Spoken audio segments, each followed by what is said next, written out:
चलिए जो है बढ़िया है, ध्यान दीजिएगा, ठीक है, जितना है उतना बढ़िया है। चलिए 12 नंबर सवाल है, करे 7 मीटर ऊंचा भवन, 7 मीटर ऊंचा भवन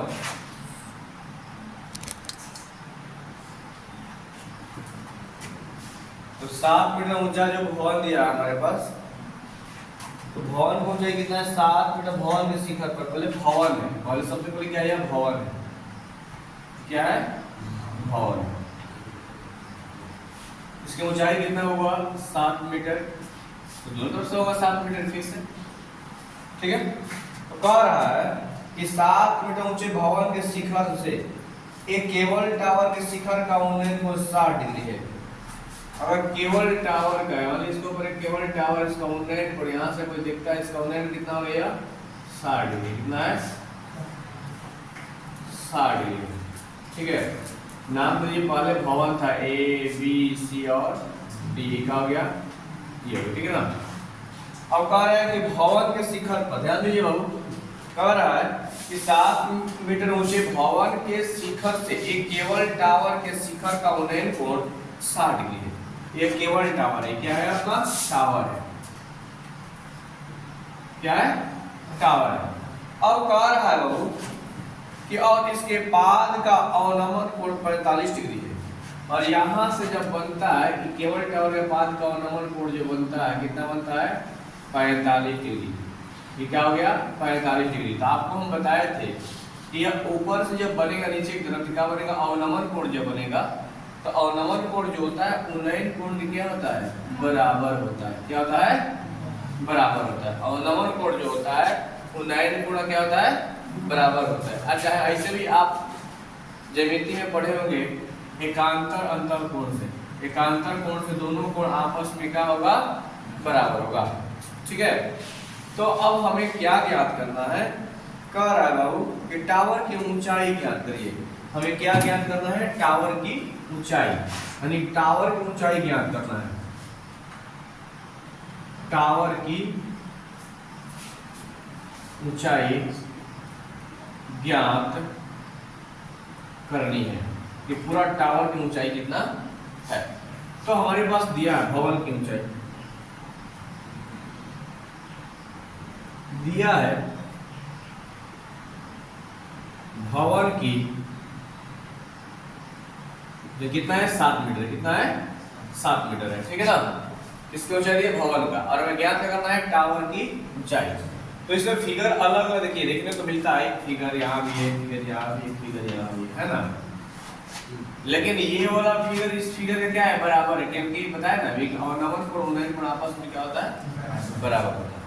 तो ये किसी एक को ही ज्ञात करना है, किसी एक को, ठीक है ना।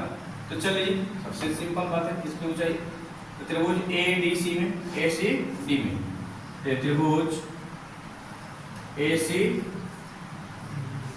डी में आप चाहे तो इसका फिगर ड्रॉ कर सकते हैं। आप फिगर को आराम से बनाइए, ए डी और सी हो गया, इसका मान हो गया 45 डिग्री, इसका मान ऊंचाई कितना है 7। तो हमें नीचे वाला चाहिए ना आधार, तो आपको मालूम है एडी का मान हो गया 7 मीटर, थीटा का मान हो गया 45 डिग्री, सीडी का मान मालूम नहीं है, सीडी का मान क्या करना है ज्ञात करना है, क्या करना है ज्ञात करना है। एक बात और समझिएगा, भवन जो बनता है, छत जो बनता है, जितना नीचे समतल बराबर होगा डिस्टेंस यहाँ से यहाँ तक, तो ऊपर भी उतना ही क्या होता है बराबर होता है। देखते हैं ना जब मकान बनता है तो सूता मिला जाता है एकदम कि कहीं से ईंटा गड़बड़ न हो, थोड़ा सा मकान ऐसे भागेंगे तो खत्म, उसको बांधा जाता है तार के माध्यम से, कई माध्यम होते हैं उसके, होते हैं ना। तो यहाँ ध्यान देना है बाबू। अब हमारे पास सूत्र का प्रयोग करेंगे यहाँ पर,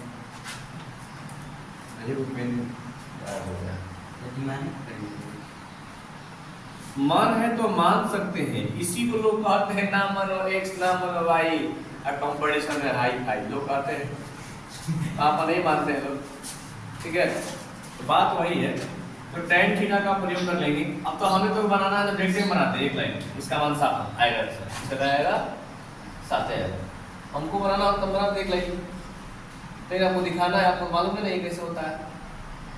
जब वो कंपटीशन पढ़ना होगा हमको ना विस्तार से, जिसमें भविष्य में मन करेगा आपको मैथ सीखने का, आइएगा विस्तार सिखाएंगे।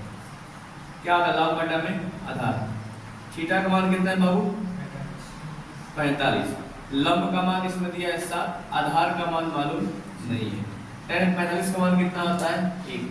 7/CD दिख रहा है ना जी? एक 3 से गुना करिएगा तो क्या होगा? CD का मान कितना आ गया? 7 मीटर। कितना आ गया? इसका तो मान आ गया 7 मीटर, नीचे वाला का मान आ गया।